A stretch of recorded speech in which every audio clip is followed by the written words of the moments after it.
Kubaderong palaban. Yan ang modelong si Jessie Fernandez na pinanggigigilan ng mga Becky ang kanyang appeal. Oras na para alamin ang kanyang maiinit na karanasan. Dito lang yan kung saan nagsisiksika ng mga wild at guwapo. WTFU! Okay, ano naging trabaho mo in the past? Naging room attendant sa Sogo. Sa Sogo. Pag sinabing room attendant, sumasama ka sa bading, sa room. Hindi. Pero meron ka ba eksena o experience na isang bading na nag-check-in mag-isa, tapos nakita ka doon, gusto ka isama sa kwarto, ay napainom ng tubig. O sige, magsabi ka ng totoo. Meron nung pagbaba namin sa lobby kasi. Paakyat na ako paakyat na ako sa second floor. Tapos may nakasabay ako sa elevator. Tapos syempre, nakikipagtitigan sa akin, ganyan.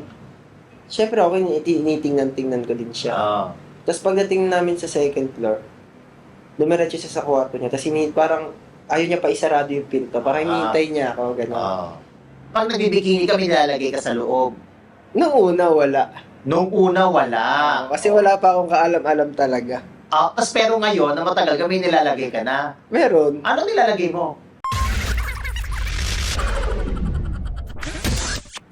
Hello, this is Mr. Fu at ito ang WTFU at makakasama natin ngayon si Jessie Mendiola. Kailan mo si Jessie Mendiola? Sino ang asawa ni Jessie Mendiola? Yun ang di ko alam. Ay, grabe naman, Luis Manzano.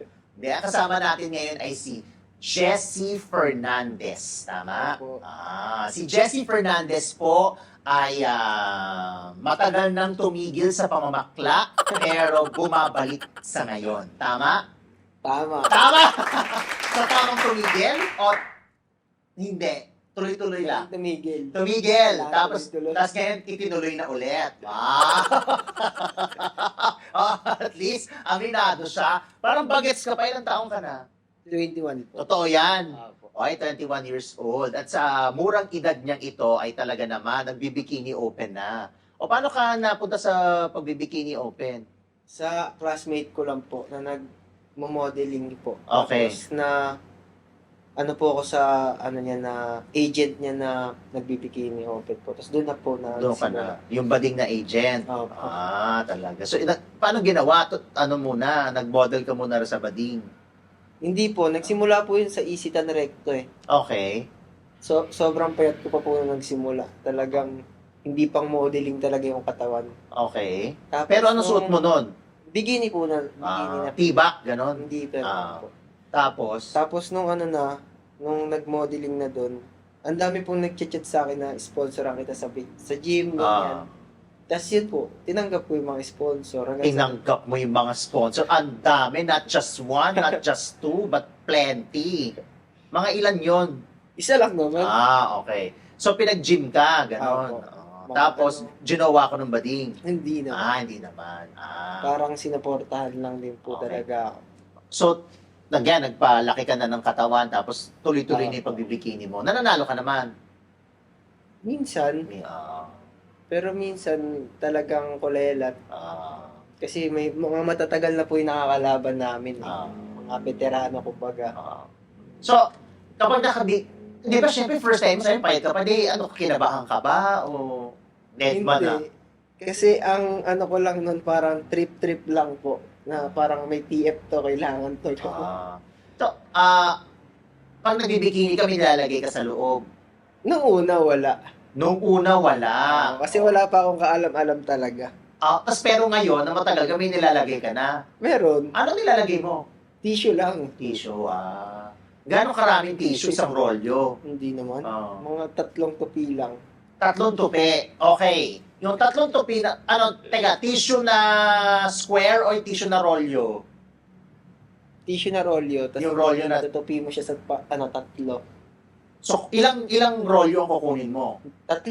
Tatlong square na gano'n, ng rolyo. Oo, 3 square. Tapos, Paano? Igigitna mo siya. Igigitna, oh. Unang tupi. Oo, unang tupi. Pag tupi nun, isa pang tupi. Oh, isa pang tupi. Tapos papalitin mo lalo yung tupi. Yun, pangatlong tupi. O, tapos kapag lumiit na, naging ganun na, naging square na. O, tapos, Ipapasok mo siya sa mismo yung sa may likod ng... sa likod ng ano? Dito Oh. siya ilalagay, sa likod. Nasaan yung, sa harap yon. Hindi, ito yung harap, di ba? Ito yung nakapaganyan yan. O. Tapos dito siya ilalagay. Bakit dyan? Para umambok. Pero, hindi doon, di ba, ito yung underwear, hindi doon sa harap ng underwear. Hindi, mahalata sa underwear.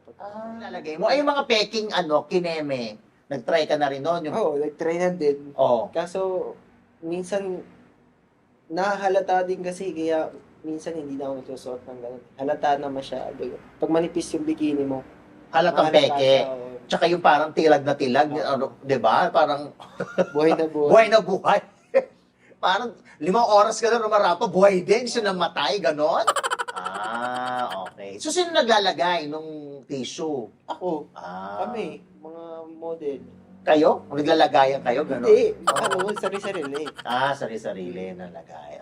Okay. So, mga gano'ng katagal ka na naggaganyan, nagbibikini model? 1 year. 1 year na.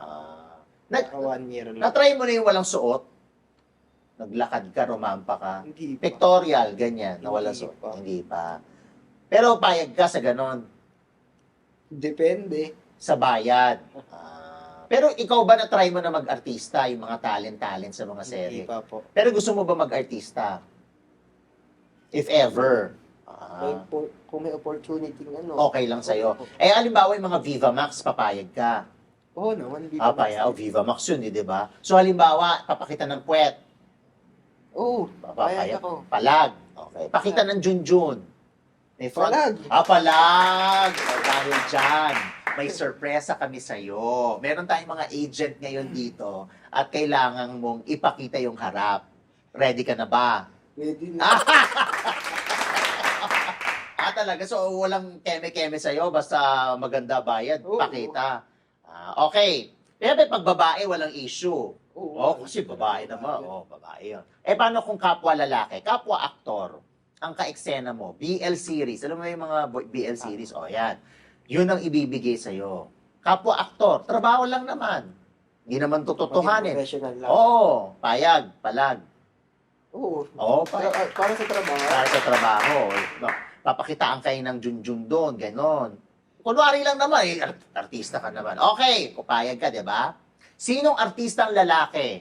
Sabi sa'yo, Jessie, sinong artistang lalaki ang gusto mong makasama sa eksena? Yung sikat para makatulong sa karir mo. Ayan. Sino? Yung sikat talaga na aktor, ha? Coco Martin na. Maliban, nakalimutan ko na yan. Maliban kay Coco Martin at kay Jake Cuenca. Kasi si Coco Martin busy, nagdidirect. Tsaka nagawa na ni Coco Martin ngayon nung araw. Tapos na. Si Jake Cuenca, medyo busy din. Tsaka ang dami na rin yung nagawa. So, sinong pwede na iba naman? Wag Jake, wag Coco. Sikat na aktor. Sana nga yung hindi pa niya nagagawa ever eh. Ay, hindi pa nagagawa. Si ano na? Sino? Ding Dong. Ding Dong, Avansado. Dantes. Dantes. Wow! Pwede. Kasi parang, nga, no, si Ding Dong Dantes na hindi pa nag-key role. Sino pa? Dalawa pa. May Ding Dong Dantes tayo. Piolo. Piolo! Wow! Sino pa? Asawa ni Jessie na. Jessie Mendiola, si Luis Manzano. Wow! Okay. Sino uunahin mo dun sa tatlo? Ganyan talaga. Parang ano, Sino uunahin mo dun sa tatlo? Piolo. Piolo. Ayan. Dahil dyan, mag-message kay Papa P. Sabihin mo, baka naman. Ito, anong gusto mo sabihin sa kanya? Pwede ba kitang maka-eksena or pwede ba kitang maka-love scene? Baka naman, Kuya Piolo. Sabihin mo, 3, 2, 1, action! Baka naman, Kuya Piolo.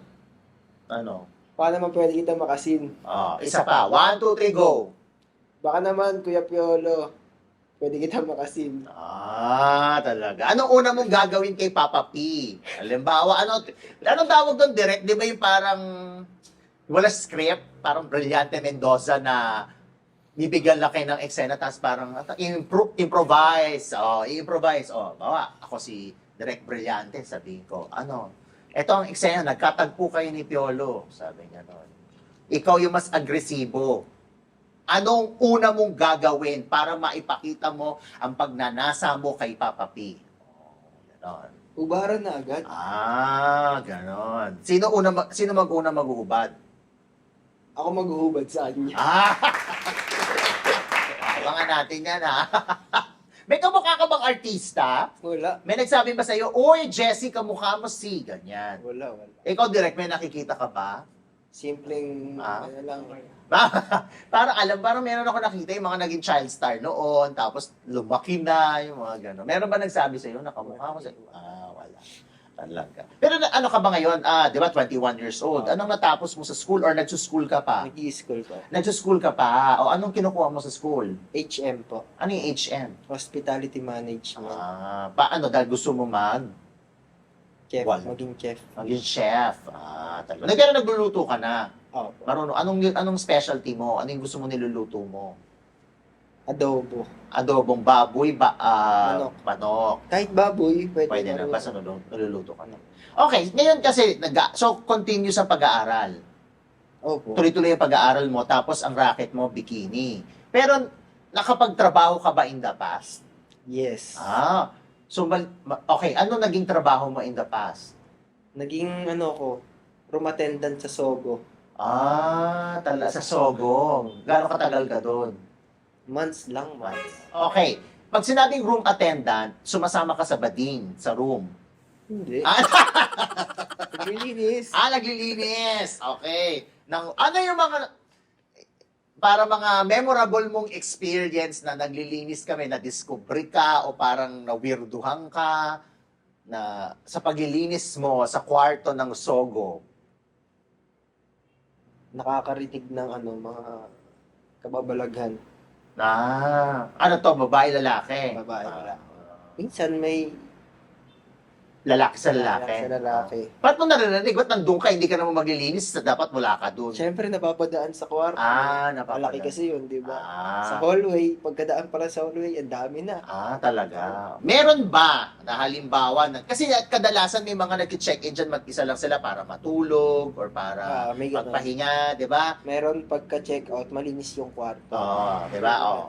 Pero meron ka ba eksena o experience na isang bading na nag-check-in, mag-isa, tapos nakita ka doon, gusto ka isama sa kwarto, napainom ng tubig. Sige, magsabi ka ng totoo. Meron nung pagbaba namin sa lobby kasi. Paakyat na ako paakyat na ako sa second floor. Tapos may nakasabay ako sa elevator. Tapos syempre, nakikipagtitigan sa akin, ganyan. Syempre ako tinitingnan ko din siya. Tapos pagdating namin sa second floor, dumiretso siya sa kwarto niya. Tapos parang ayaw niya pa isarado yung pinto. Parang hinihintay niya ako, gano'n. Syempre kami, bawal naman kami papasok sa gano'n kasi nasa oras kami ng trabaho, ganyan. Kaya yun, hinayaan. So, ginawa mo, hinintay mo na lang siya after your work, after your duty? Hindi ko na siya hindi ko na. Ano yung tsura ng bading? Bading na babae o borta? Borta. Talaga. So, walang parang humingi ng number mo, not necessarily doon gagawin sa Sogo. No? Sa labas, magkita tayo sa labas. Wala. Sinungaling. Wala, sigurado. Monay, pandesal o hotdog? Hotdog. Dahil dyan, ayusin mo yung shirt mo tsaka yung shorts mo sa harap ng camera. Teka lang, dahan-dahan lang, relax. Tayo ka muna. Yung sando mo. Ligay mo muna doon. Yan. Tapos, yung shorts. Mas mainit at mas intense ang mga revelasyon ni Jessie sa uncut version ng kanyang interview. Huwag palagpasin. Hanapin ang link sa description box. Invite mo na sila sa mga social media accounts mo. Ay po, follow na lang Jessie De Leon Fernandez sa FB. Tapos sa IG, come to Jess. Pasuportahan na din ako sa mga bikini open sa mga pageantry, yun lang po. Thank you very much at good luck sa'yo. Thank you po. Maraming salamat sa inyong lahat. Huwag kakalimutan mag-subscribe sa WTFU sa YouTube, Facebook, Patreon, at syempre sa channelfu.com. This is Mr. Fu. Man, ganon! O ipagdaramot mo ba ang kapirasong laman? Briefs, boxers o wala? Daliri, dila o nguso?